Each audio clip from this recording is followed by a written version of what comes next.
Здравствуйте, дорогие друзья! Добро пожаловать на наш канал. Сегодня мы готовим домашние хачапури. Посмотрите, какая это красота! Хрустящая золотая корочка, а внутри начинка, которая будто сама хочет выбраться наружу. Сырная смесь просто божественна. Такой хачапури никого не оставит равнодушным, мягкий внутри, румяный снаружи, с сочной начинкой из творога и сыра. Теперь давайте посмотрим, что нам понадобится. Мука, масло сливочное, сметана, сода, яйца 2 в тесто, а 1 для золотистой корочки, творог, сыр фета. Начинаем готовить. Сначала просеиваем муку в большую миску, чтобы она стала воздушной и нежной.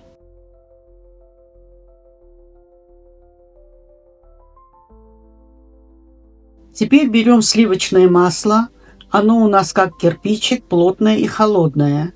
Обваливаем его в муке и начинаем натирать прямо в миску.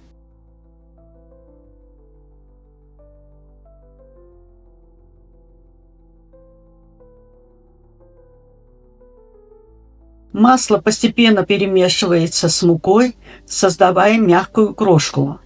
Когда все масло натерто, разминаем смесь руками, она становится приятной и рассыпчатой. Теперь займемся сметаной.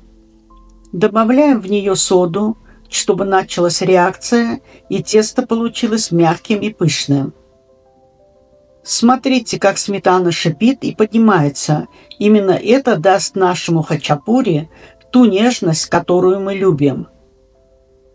Добавляем сметану с содой в мучную смесь и начинаем перемешивать.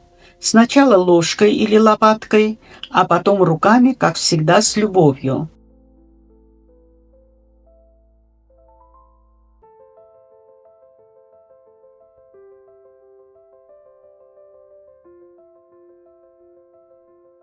Тесто становится плотным, податливым и эластичным. Слегка отбиваем его, чтобы оно стало еще лучше и собралось в идеальную структуру. Теперь делим тесто на 2 части. Одна побольше, это будет основа, а вторая чуть меньше, для верхушки, чтобы закрыть начинку. Убираем тесто в холодильник как минимум на 2 часа, чтобы оно отдохнуло. А пока займемся начинкой. Берем творог и тщательно разминаем его вилкой. Добавляем к нему раскрошенный сыр фета. Он придаст солоноватый вкус и кремовую текстуру.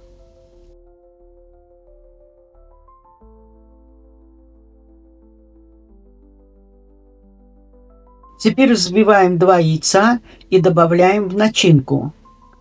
Хорошо все перемешиваем. Масса становится гладкой, густой и очень ароматной. По истечению времени достаем наше тесто из холодильника. Берем большую часть и раскатываем ее для основы.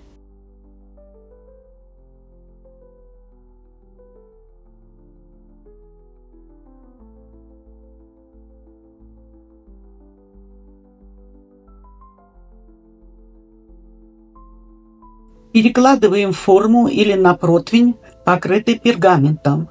Так, чтобы были бортики, они удержат начинку. Выкладываем сырную начинку равномерным слоем.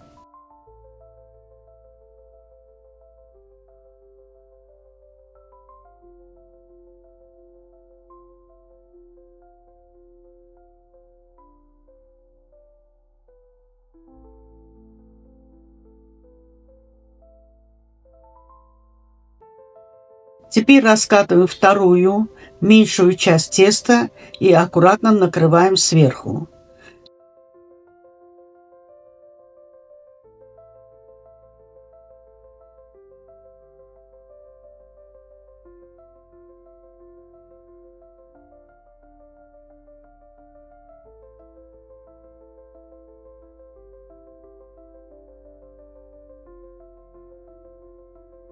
Чтобы хачапури красиво пропекся, делаем надрезы по тесту.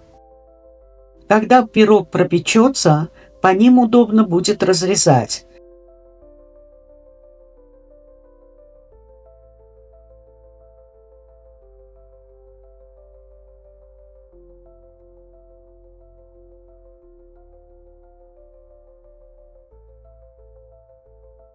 Смазываем верхушку взбитым яйцом, чтобы она подрумянилась и стала блестящей.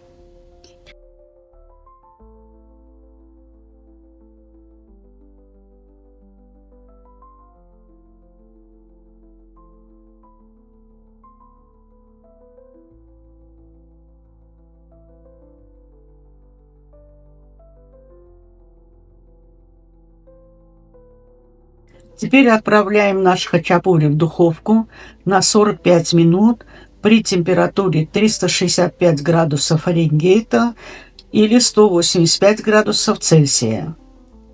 Посмотрите, что у нас получилось. Золотистая румяная корочка, аромат сыра разносится по всей кухне. Начинка мягкая, сочная и такая аппетитная, просто невозможно устоять. Каждый кусочек – это сочетание нежного теста и тающего сыра, будто только что из пекарни. Такой домашний хачапури идеально подойдет к обеду, ужину или просто как уютное угощение для семьи.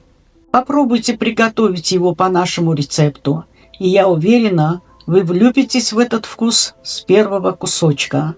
Спасибо, что были с нами. Не забудьте поставить лайк, написать в комментариях, как вам рецепт, и подписаться, чтобы не пропустить новые вкусные видео.